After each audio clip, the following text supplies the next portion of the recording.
Good day. Today, I'm going to talk about data presentation. I'm Dr. Jennifer Niles, professor from the Department of Preventive and Community Medicine. These are the objectives of my lecture: to determine the different methods of presenting data and to determine the appropriate method for presenting data. What is data presentation? It is a method by which we organize, summarize, communicate information using a variety of tools such as tables, graphs, and diagrams. What are the uses of data presentation? They make easy understandability of the data by readers, they make easy comparisons, and they attract attention. What are the different ways of presenting research data?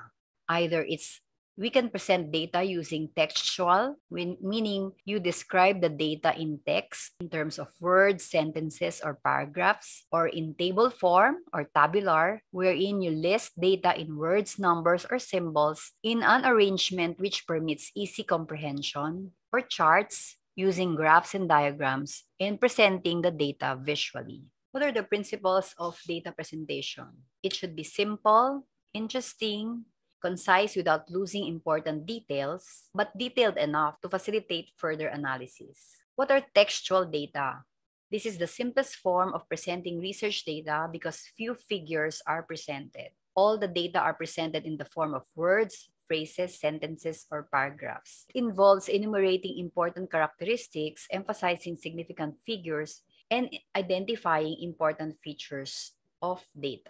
So this is an example of a textual data found in a research study entitled COVID-19 Vaccine Hesitancy Among Medical Students. This whole text is written as a textual data. Survey was completed by 168 of 494 medical students. With a response rate of 34%, the sample was 57 female and divided equally between preclinical, 51%, and clinical, 49% students. Nearly all respondents, or more than 98%, agreed with the importance of developing a COVID-19 vaccine to decrease community spread. Although 98% of students agreed they would likely be exposed to COVID-19, only 53% indicated that they would participate in a COVID-19 vaccine trial, and 23% of students were unwilling to take a COVID-19 vaccine immediately upon FDA approval. Clinical students were more likely to participate in a vaccine trial, 62 versus 44%, with a p-value of 0.02. The reason why I call this a textual data, because this data that I have just read are not found in a table. The next kind of data presentation is tabular data. So this is organization of data into rows and columns, and these tables can clearly convey large amounts of information that would be cumbersome to write in paragraph form, such as that which I illustrated earlier. What are the rules in making a table? A number is assigned to a table. Example, you write table 1. A title is given to a table, and that table title should be concise and self-explanatory, and the contents of the tables should be defined clearly. Subtitles are written for rows and columns, and if there are group intervals in columns and rows, they should neither be too narrow nor too wide and should be mutually exclusive. The unit of measurement should be mentioned clearly. Any symbol should be explained in the footnote, and there should be a logical arrangement of data in the table. So this is the anatomy of a table, where there is table number, title, row heading, column headings, row entries, body of the table, total, footnote, and source. So footnotes explain the symbols in the table, usually the kind of statistical analysis employed. These are examples of tables. It can either be a simple table with just one characteristic, meaning gender is the characteristic being illustrated in this table. Double table with two characteristics, meaning the gender and the food habit.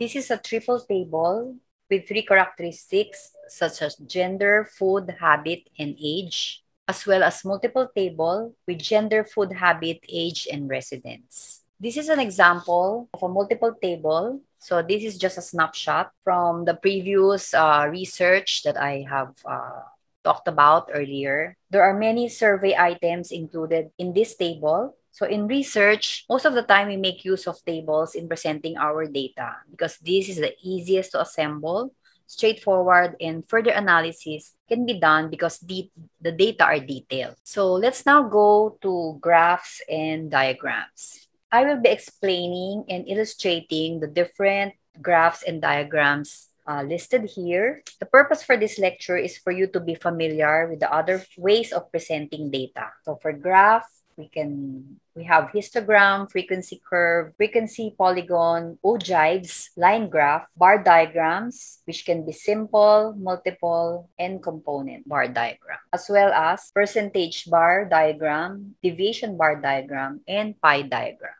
What are the advantages of graphs or diagrams over tabulation? So they are attractive. They give a bird's eye view of the data. They can be understood by laymen. However, there are limitations of the graphs diagrams over tabulation. Since they are visual aids, they cannot be considered as alternatives for numerical data or tabulation. They are not as accurate as tabular data, hence cannot be used for further analysis. Observers can also be misled easily by graphs and diagrams, so they can combine groups to make it appear as bigger.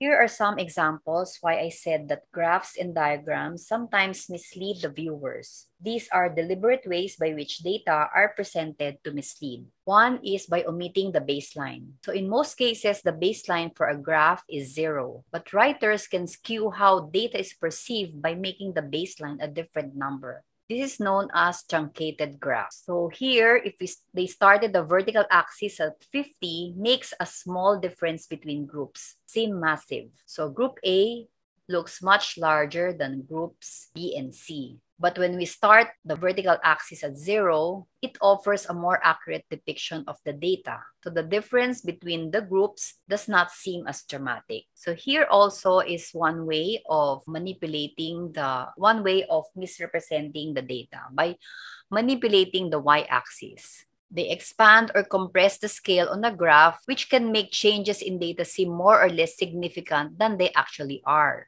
So the scale is disproportionate to the data, so making the change over time seems small. So the scale here is in intervals of 10. In this second graph, the scale here is intervals of 5.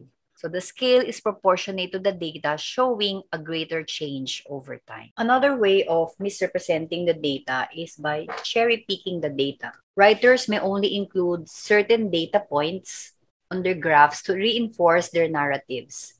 This can create a false impression of the data. Here, only a few months out of the year are graphed, depicting an upward trend. If you use a much wider date range, an overall downward trend will be seen. So this graph shows the actual and bigger picture. Using the wrong graph. The type of graph you should use should depend on the type of data you want to visualize. Using the wrong type of graph can skew the data. Writers will sometimes use the wrong type of graph on purpose. So pie charts are used to compare parts of a whole and not the difference between groups. A different type of graph should be used to compare the three teams. So a bar graph is more accurate of showing the differences between the groups. So this chart is a better visualization of the data.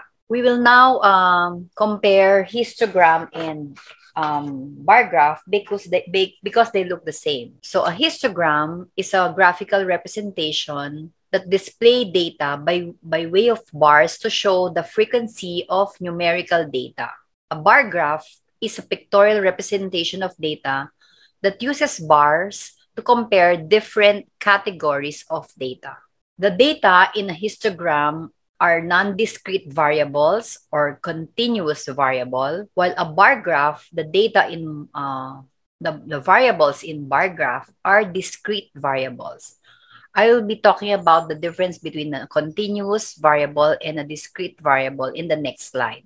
So in histogram, bars touch each other, hence there are no spaces between bars, while in a bar graph, bars do not touch each other, hence there are spaces between bars. Here, the elements in a histogram are grouped together so that they are considered as ranges. So it's from 0 to 5, 5 to 10, 10 to 15, 15 to 20, 20 to 25, 25 to 30, and so forth. While in a bar graph, elements are taken as individual entities. So here, one element is class 5, class 6, class 7, class 8, and class 9. A histogram cannot be rearranged. So this is the actual arrangement of the bars in a histogram. But a bar graph, you can arrange this in such a way that the highest can be in the left side, and the lowest frequency will be in towards the right side, and the width of the bar in a histogram need not be the same, but in a bar graph the width of the bars should be the same. So what's the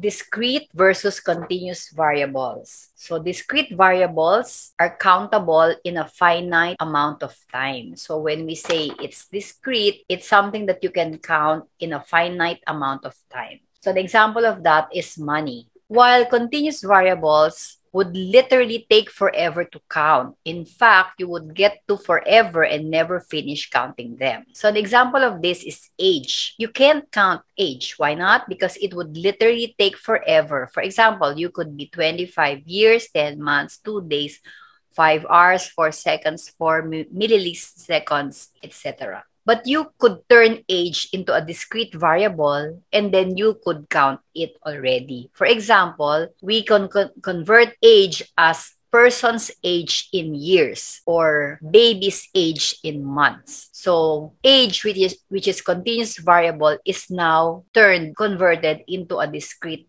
variable. So question, is the variable number of planets around the star discrete or continuous? Or is the variable temperature in Metro Manila discrete or continuous? So you'll be able to answer this towards the end of this lecture. Bar diagram or bar chart. Bar diagram consists of series of rectangular bars of equal width. The bars stand on common baseline with equal gap between one bar and another. The bars may be either vertical or horizontal, and the bars are constructed in such a way that their lengths are proportional to their magnitudes. Note that the space between consecutive bars are equal, and the bars are of equal width.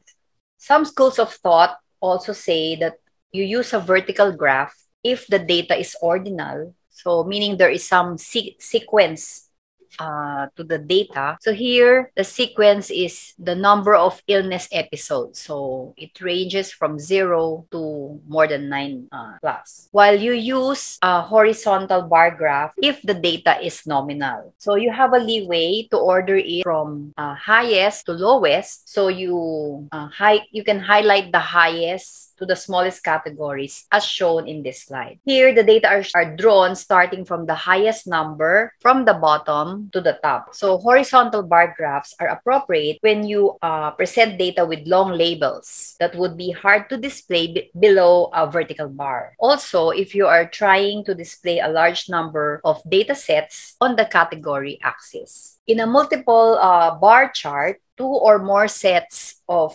interrelated data are represented. So multiple bar chart facilitates comparison between more than one phenomenon. In this case, import and export. It is like drawing 2 simple bar charts, but the difference is that we use different shades of colors to distinguish between the different phenomena. We draw multiple bar charts if the total of the different phenomena is meaningless.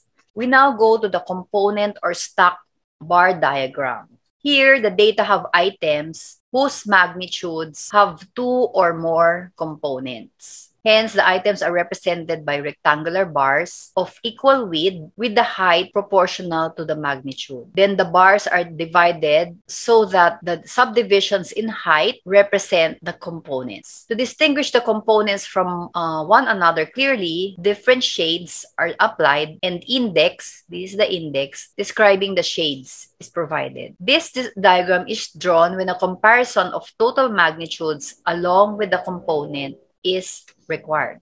The component bar chart here is an alternative to the pie graph, as this is also used to show how a whole is divided into smaller rectangles. That is the area of a rectangle representing the parts. This is preferable when comparing compositions of two or more different groups. Using the same data, we can convert it to the percentage component bar chart where we express each component as the percentage of its respective total. Okay, what is this chart and what is this chart? Frequency polygons are a graphical device for understanding the shapes of distributions. They serve the same purpose as histograms, but are especially helpful for comparing sets of data. Frequency polygons are also a good choice for displaying cumulative frequency distribution. The variable is drawn along the x-axis and the frequencies along the y-axis. Frequencies are plotted against the class mean values, and then these points are joined by a straight line. The curve obtained is the frequency polygon. Total area under the frequency curve represents total frequency. As the frequency polygon is drawn by joining the class marks with line segments, a frequency curve is a smooth freehand drawn curve.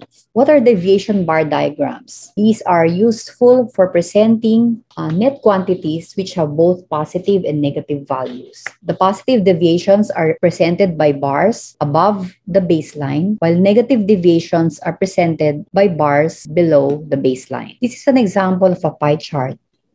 If data are presented in percent or actual figure and divided into parts, example here, 5 parts, provided that the whole circle is 100% or total of the whole variables. This is not applicable to research data with 2 or more variables. In this pie chart, there's only one variable, and the variable is the causes of maternal deaths. And these are the percentages of these causes. It's not appropriate sometimes to use pie chart for ordinal data. So it's better to use stack bar chart or column chart. So in this case, the ordinal data here are items which the answers of which are strongly agree, disagree, and strongly disagree. So column charts is the best way to represent this data. Histograms also are a great alternative to pie charts when your groupings are ordinal or sequential like age ranges. Instead of a pie chart, use a column chart or bar chart if there are negative numbers. If you have time series data, that is patterns over time, use a line graph. Quarter 1, quarter 2, quarter 3, and quarter 4 represent time. If you have more than 3 slices, do a bar chart instead of a pie chart, and you can even order the bars from greatest to least or least to greatest. If you have multiple pie charts, use the multiple stack bar chart. Let's now go to line graph or time series graph. We use line graphs to display the comparison between two variables which are plotted on the x-axis and y-axis. The x-axis represents time, while the y-axis represents quantity.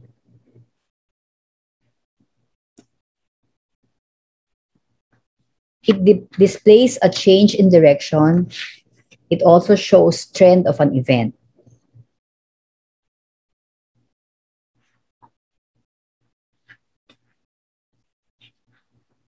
You can compare multiple variables in just one line graph. Here, the variables compared are mortality rates for communicable diseases, malignant neoplasms, and diseases of the heart from 1976 to 1990. Ogive. This is also referred to as the cumulative frequency graph and is used primarily to depict absolute or relative cumulative frequency of a quantitative variable. An ogive would be perfect for showing something like accumulated savings over time.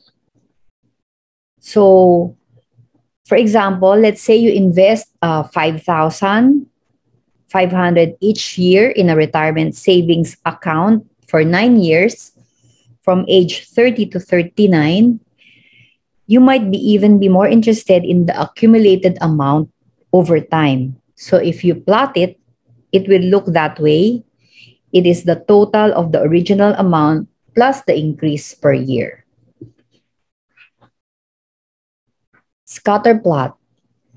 It is a graph that plots along two axes at right angles to each other the relationship between two variable quantities. Here, the variable quantities are height and weight. So it gives us a rough estimate of the type and degree of correlation between the variables.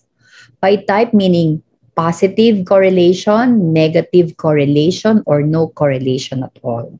Finally, this is the pictograph. This is a kind of graph which uses pictures or symbols as information. So the pictographs make data visually interesting.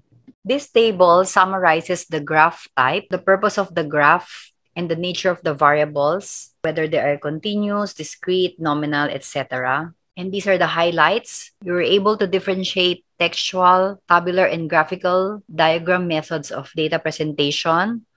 We're able to identify the main reason for choosing a particular data presentation method. And we are able to differentiate the different kinds of graphs and diagrams from each other. Let me end my presentation with this quote. The problem isn't finding data, it's figuring out what to do with it. And these are my references. Thank you for listening.